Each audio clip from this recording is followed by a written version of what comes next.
Yo, what up guys? So ngayon, ginagawa ko na tong ano ko. Siyempre, as you can see, ginagawa ko na tong tree, custom tree. Siyempre, ito yung project natin ngayon, tol. Grabe na yan. Iwan ko lang kung ano maging kakalabasan na, pero, sheesh. Sana nga maganda to, pre. Sana naman. Kasi wala, malaki na yung naano ko dito. Baka naman. Malaki na yung naano ko. Kaya kung hindi ito maganda, nako, iwan ko na lang. And dito, nilalagyan ko lang ng mga leaves itong mga branch ng ating puno. Para may dating naman kahit konti. Ewan ko lang kung paano ka to gagawin, pero sige. Dito, bird, let's go. And natapos na tayong paglagyan ng mga dahon tong mga branch. Kaya dito man, ikukunik-kunik ko na yung itong mga leaves sa bawat bawat branch. Ikukunik ko na yan lahat, tapos pag nakunik ko na yan lahat, tsaka na ako maglalagay ng tsaka ko na ipa-finalize yung magiging shape nitong itong puno natin. Ganun lang yun. Gawin natin to. Let's go. Medyo mahirap to gawin kasi nasa tuktok ng bundok. Medyo mahirap kapag nagpa-finalize na tayo ng leaves.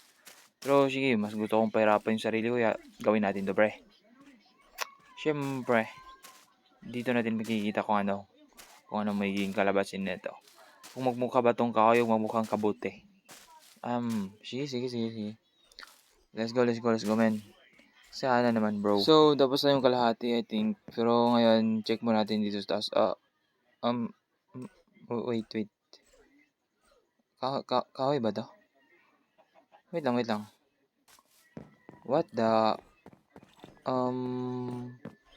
Okay kaya magiging kalabasan nito? Parang... Wait lang. Okay kaya magiging kalabasan nito, man? Kasi finalize nga muna natin. Ayun naman, lagyan naman tayo. I-fill muna natin ng leaves dito lahat. Siguro naman okay to, bird. Parang di ko alam. Okay then. At least parang nagmukha siyang parang puno. Siguro nga. Dito naglagay ako ng isa pang branch dito sa gilid kasi parang hindi talaga siya okay para sa akin tingnan, pre. Kaya naglagay lang ako ng isa pang branch. Walang yan. And tinignan ko lang muna dito sa saglit sa taas at what the heck? Ano to? Kabuti na baliktad yung kabuti na nakaangat. Ano ba yan? Parang kabuti. Parang mushroom. Wait lang. Parang... Wait, hindi maganda. Paano natin to? Oh, wait lang. Ayusin muna natin to, pre. Nilagyan ko lang muna ng branch ng dahon ng isa pang branch dito sa gilid. Kaya titingnan natin kung ano magiging kalabas nito. Bro. Brah. Ano ba yan? Sige, kaya to. Siguro naman, kaya to. Parang parang masyado lang hassle kung uulitin ko pa. Kaya, lagyan natin ito ng malaking ang dahon tong branch dito sa gilid. Tapos maglagay pa tayo ng dalawa pang branch sa bawat gilid. Ganun.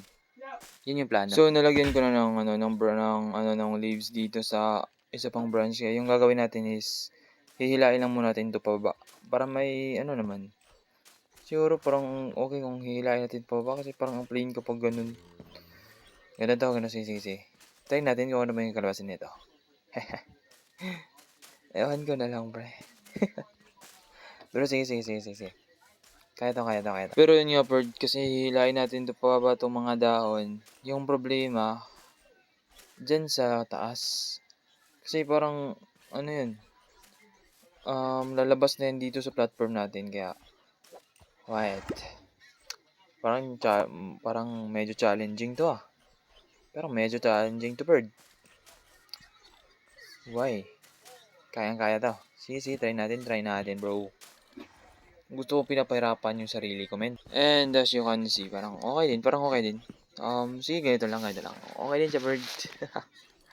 Lagyan natin ng branch. Lagay tayo ng branch. I think dito lang ako maglalagay ng isa pang branch. Paano din sa may, natin steer. Ganito lang. Tapos lagyan natin papunta dyan. Hindi ganun kahaba. Siguro katamtaman lang. Kasi, yun. Malaki yung dahon na gagawin natin. Siguro okay na to. Tapos, dito naman sa kabila. Lagay pa tayo ng isa pang branch.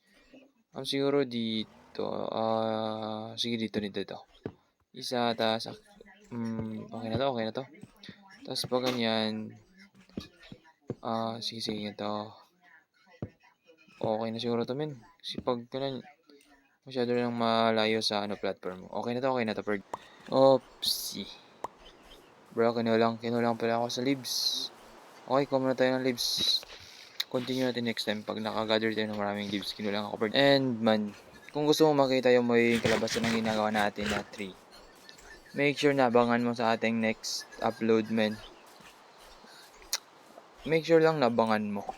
Either pagtatawanan mo or magagandaan ka, pero abangan mo, Perd.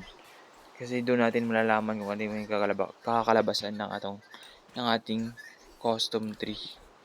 Siyempre, so ayun, bye-bye. May zombie na.